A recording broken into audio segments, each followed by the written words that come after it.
Mi esposa infiel me presentó a su primo. Pero no tenía ni idea de cómo acabaría. Cuando conocí a la prima de mi mujer infiel, le propuse que se fueran de vacaciones juntos. Los dos aceptaron. Una noche fui al bar a tomar una copa, pero al acercarme a nuestra habitación me di cuenta de que la puerta no estaba cerrada con llave y a través de una pequeña rendija vi algo horrible. Al principio quise dejarme llevar por mis emociones, pero era más inteligente que eso. Así que, reuniendo a sus familias en una habitación, abrí la alfombra con el horrible contenido. Mi mujer se horrorizó y una sonrisa de venganza apareció en mis labios. La historia completa está en nuestro canal, suscríbete. Alright, everyone's presentations are done. Nick, the manager, said as he tried to move the discussion forward. Excuse me, I haven't. I recently found out something. Nick interrupted me and began to speak. There's apparently someone in this department who didn't graduate high school and is just a part-timer. Meetings should be for employees only. Absolutely right. His lackey, Mike, of course, agreed with Nick. I'm leaving. After leaving the meeting room, I started to shut down my computer. I noticed that an email had arrived, not in my personal inbox, but in the company's shared email. Thinking, there's no point in speaking up, no one will listen, I went home quietly. The next day, I heard a commotion from Nick's desk. He was staring at his computer screen, his face pale. Nick?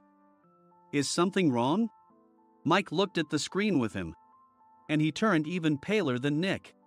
Why is he so angry? Knowing the reason for Mike's distress, I thought to myself, serves them right. My name is Adam. My mother passed away when I was in the 9th grade, and I was raised by my father. Well, you could hardly call it being raised. After my mother passed, my father changed. He drowned his sorrows in alcohol, and though he still went to work, he squandered our living expenses on horse racing. Because of that, I had to start working part-time as soon as I entered high school. Every month, I went to the convenience store with bills in hand that couldn't be auto-deducted from my father's account. Even though I endured it because I didn't want to be alone, I reached my limit in my second year of high school and dropped out. I found a live-in job at a distant inn. Thank you for everything. The day I left home, my father, still staring at the TV, spoke. Take care. That was our last conversation. Back then, 18 wasn't the age of majority, so I needed my father's permission to work, and I couldn't hide my place of employment. Yet, my father never visited me even once. I kept working just to survive, and before I knew it, I was 42. Years of hard work paid off, and I was transferred to the headquarters. I was thrilled to be recognized by the company, as I thought I'd be working in the field until retirement due to my lack of formal education. Listen up. Our work can change the future of our employees. Don't drag us down. On my first day after the transfer, Nick, dressed in an expensive suit, spoke sternly. There was a reason for this. Our inn was located in a prominent tourist destination, known so well that everyone in the state could sing its commercial jingle. At its peak, we had 5 locations within the state. But that was long ago. Due to financial difficulties and aging facilities, only the place where I had worked for many years and the original establishment remained. I was prepared to lose my job anytime, but now there was a glimmer of hope. With the rise of social media, the tourist area where the inn was located started gaining attention again. Depending on how hard the sales department, where I was transferred, worked, we could either thrive or be forced to give up this prime location to the new hotel chains continuously popping up. For Nick, who had switched careers from another industry to strengthen our sales, this was a battle he couldn't afford to lose. I understood why he had to be strict. I will do my best. Nick sneered at my enthusiastic declaration. Did you not hear what I said? I'm sorry. I thought I was listening carefully. Out of habit from years of customer service, I apologized reflexively, though I had no idea what had offended him. Someone was watching me with a smirk. In this department, there are those who are expected to excel and those who have been shoved here because they have nowhere else to go. You are the latter. It was Mike, the section chief. He's 7 years younger, at 35. But he was called to headquarters much earlier than I was and had been moving around within the headquarters ever since. I'm not jealous, but I can't accept that he's my boss. Graduating from a prestigious university, he has an unusually high pride and caused many problems as a newbie, making things very difficult for me when I was the front desk leader. When I found out Mike was transferred to the sales department a month before me, I was disheartened. Mike is right. With just a middle school diploma, there's not much you can do. Don't even think about achieving results. As if I didn't exist, Nick remarked, "I'm thirsty." Mike eagerly ran to the coffee maker. It seems Mike is Nick's lackey. I regretted being happy about my transfer to headquarters, wishing I had stayed on site forever. Send a direct mail to every company on this list by the end of the day. Nick only assigned me tasks that even a new graduate could handle. What? There are over 1,000 companies. You want me to send to all of them by today? Yes, if you and your fellow misfits split the work, even those with nowhere else to go should finish by today. I glanced at the employees typing away expressionlessly. They were worn out from customer service, only thinking about leaving on time, or were women reassigned after having children, with zero motivation for work. Even Sam, a new graduate from the same university as Mike, who was supposed to be among the expected achievers, had no enthusiasm for the job, having joined the company wanting to do customer service. "I don't care what they say, I plan to quit anytime," he said. Only Nick and Mike were highly motivated, making all the decisions between the two of them. I originally only wanted to work at the inn to survive and had no particular attachment to this job. I swallowed my words, thinking I had no right to reprimand them. About a month after the transfer, Nick told us with a frustrated look, "To commemorate the 50th anniversary, we've decided to create a plan exclusive for one group per day." Originally, Mike and I were supposed to come up with it, but our president, Mr. Thompson, insists on hearing everyone's opinions. "So, you all get a chance." As Nick explained, Mike began handing out prints. "Make sure not to embarrass Nick. If your ideas are half-baked, you'll have to redo them." It seemed that they had printed his handwritten notes by Mr. Thompson, which included several questions and a section for free responses. It made sense why Nick had to seek our input, given that all responses had to be submitted to Mr. Thompson. We were given a week to think about it, and a meeting was scheduled to compile our ideas. My plan is to let guests enjoy both the old and modern America. Nick began the presentations. Guests would watch a master confectioner at a nearby traditional sweet shop make sweets in front of them. The welcome drink would be premium tea in a bottle. Nick's plan was certainly attractive. After his presentation, Nick called on us to present in the order we were seated. Just as I stood up for my turn. "All right, everyone's presentations are done." "Excuse me, I haven't. I recently found out something." Nick interrupted me. "There's someone in this department who didn't graduate high school and is just a part-timer." He was likely talking about me. I joined the company as a part-timer and was made a full-time employee when I turned 20. That was 20 years ago, so Nick and Mike probably had no chance to know until recently. Meetings should be for employees only. Absolutely right. After that, Nick kept creating opportunities to solicit everyone's opinions, purposefully excluding me from speaking. The meeting unexpectedly heated up and went past the scheduled end time. A few people asked to leave, and the discussion continued with the remaining few. "Still here?" Normally, you'd leave in that situation. Though I had no attachment to the job initially, hearing kind words from customers made me want to make them happier. For someone like me, with nowhere to go, the inn was my home and customer service was my life. I felt pathetic about my current self. "I'm leaving." I left the conference room and started shutting down my computer. I noticed an email had arrived, not in my personal inbox, but in the company's shared email.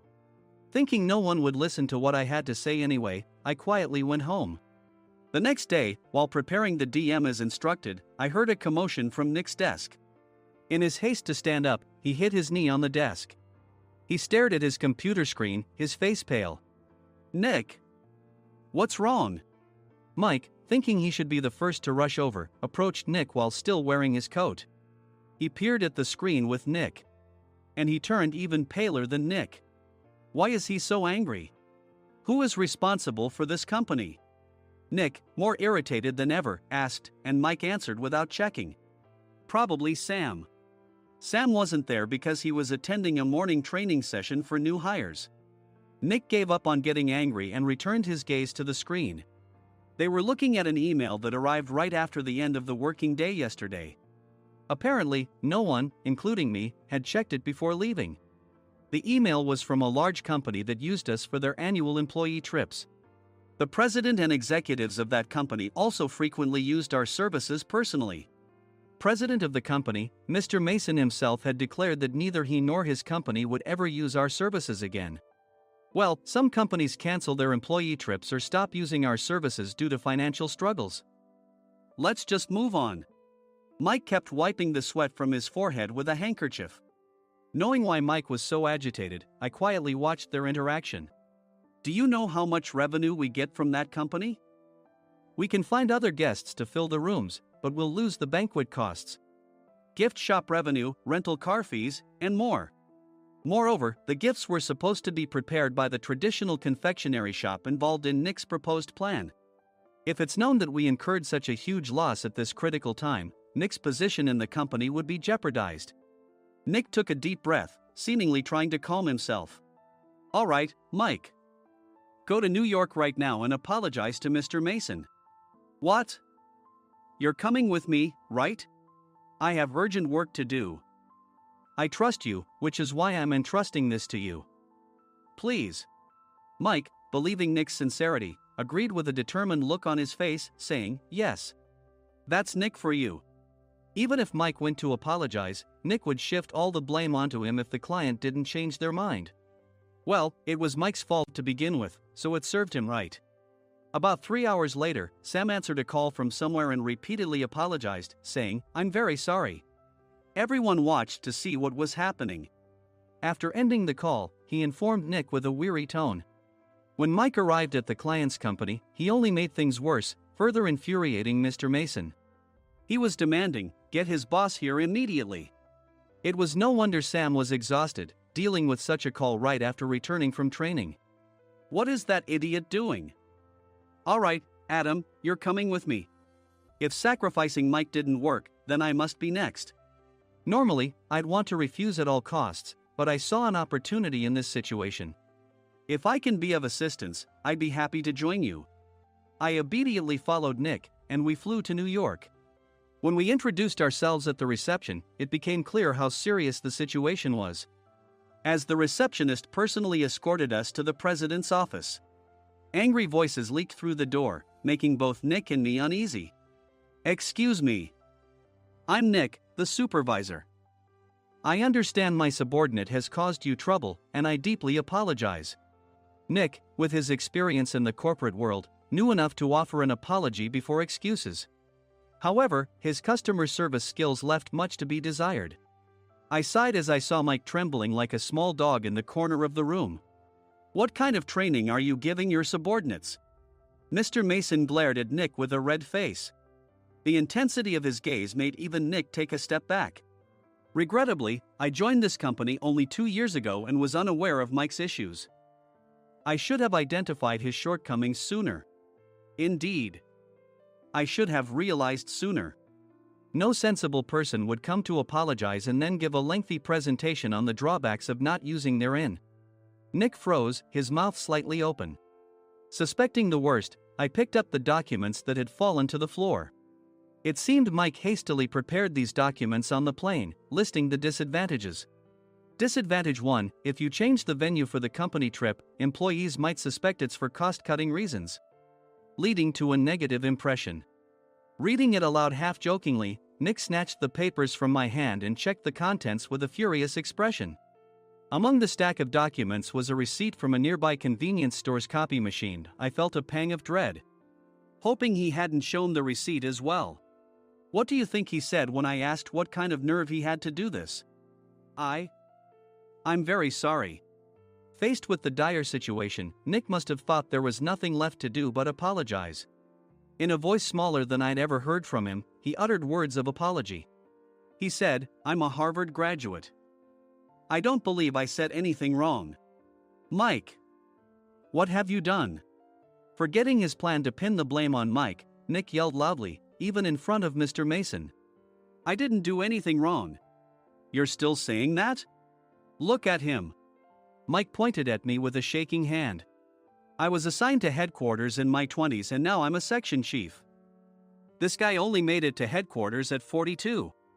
Everything I've done proves I was right. So why are we losing the contract? Having said his piece, Mike collapsed to the floor. Of course. You were sent there because you had nowhere else to go. Mike never expected to hear such words from someone he looked down upon. He lunged at me, and Nick hurriedly stepped in to stop him. Mr. Thompson told me Mike is a quick thinker, and to take good care of him. There's no way he was pushed aside. Don't make things worse here. He didn't say quick thinker, he said only quick-witted, didn't he? I don't remember that part. I recalled the many troubles Mike caused when he was a newbie. When Mike was on the front line, his pride was so high that he never apologized to customers. Customer service, especially in our job, doesn't work alone. It brings both good and bad situations. If the front staff or housekeepers made mistakes, or the cleaning company didn't properly clean a room, one had to apologize to the customers regardless of personal fault. Mike, in such situations, would never apologize, insisting he wasn't at fault.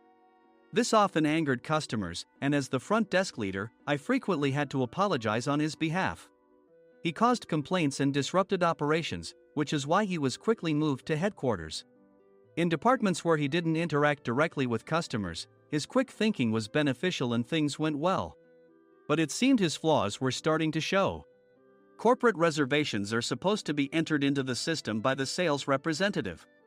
But a quick check yesterday revealed that more than 10 items were missing from the client's reservation. The handover document clearly stated what needed to be prepared. Why didn't you enter it into the system? Why do we have to give them special treatment? Filling rooms near the banquet hall, setting up all the food in advance. Specifying the brand of wine, they're too demanding. No wonder he always angered customers, I thought, feeling a headache coming on. Grouping them in rooms near the banquet hall is for our benefit too. It makes it easier for the staff to set up beds and serve breakfast since everyone's schedule is synchronized. As for the other requests, Mr. Mason suggested them to lighten our load. I didn't know that. Nick finally seemed to realize that Mike was the one who had angered the client. What did you say to them? I just told them we wouldn't give them special treatment anymore. We shouldn't waste effort on things that don't bring in money. I was utterly exasperated at his lack of understanding of customer service. Of course, we shouldn't comply with unreasonable demands. But carrying over successful practices from past stays makes customers feel remembered and enhances their experience. Good memories encourage repeat visits. That's part of our job. I looked down at Mike, who was sitting on the floor. In our job, nothing is a waste. Mr. Thompson likely moved you to the sales department, hoping you'd finally understand this. How do you think he feels now that you've failed to meet his expectations? Mike, tears in his eyes, fled the president's office. I was amazed he still hadn't apologized. You have it tough, Adam. It's okay, we're all employees of the same company. I deeply apologize for this disrespectful incident. Especially after all the care you've shown us. If it weren't for you, Adam, I really would have stopped staying here. When I heard you were moving to the sales department, I was willing to reconsider if you handled it. Seeing us talk so amicably, Nick's face contorted. Do you two know each other? Adam's service is excellent. I always requested him specifically. Normally, we don't accept specific staff requests, but we made an exception for Mr. Mason, adjusting my shifts accordingly.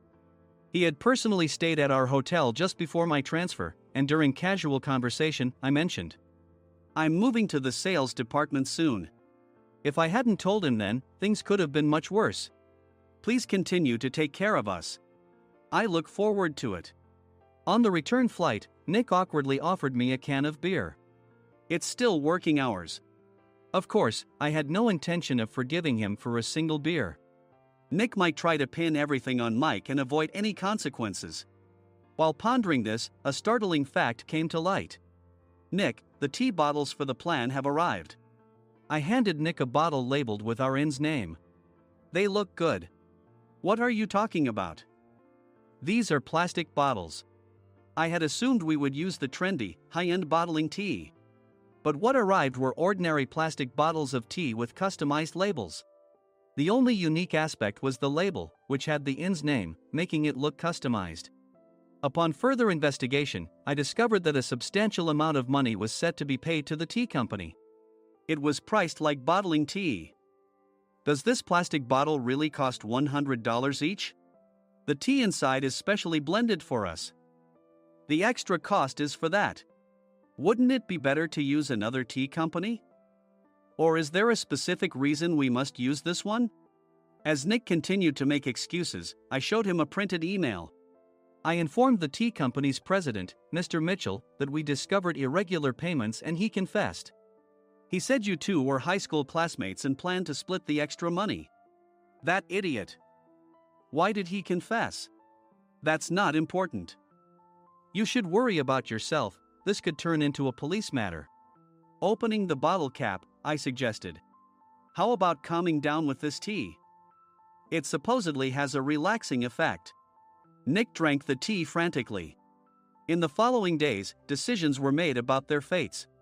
Mike was reassigned to the General Affairs Department, with no chance of transfer or promotion, as per Mr. Thompson's orders. As for Nick, since the payment to the tea company hadn't yet been made, he narrowly avoided legal trouble. Instead, he was encouraged to leave the company, and to avoid further complications, Nick submitted his resignation. Rumor has it that connections between HR departments have made it difficult for him to find new employment. Even though it was good to have those two gone, something unexpected happened in the sales department. Everyone became motivated and united in refining the 50th anniversary plan. In the end, my plan was adopted. We collaborated with the Tourist Information Center to provide personalized guides. The plan, tailored to the number of guests, was truly special for the 50th anniversary. Hey, is Adam's family coming to stay? I immediately booked that special plan for my family. Sam noticed it on the reservation list and quickly picked up on it. Yes, I'm inviting my father. That's great. I might invite my parents too. I lacked the courage to face my father just as Adam. But here, with the confidence Mr. Mason praised, I felt ready. The 50th anniversary plan was a perfect opportunity to reconnect with my father. I hoped to bring back the days when we could laugh together as we once did.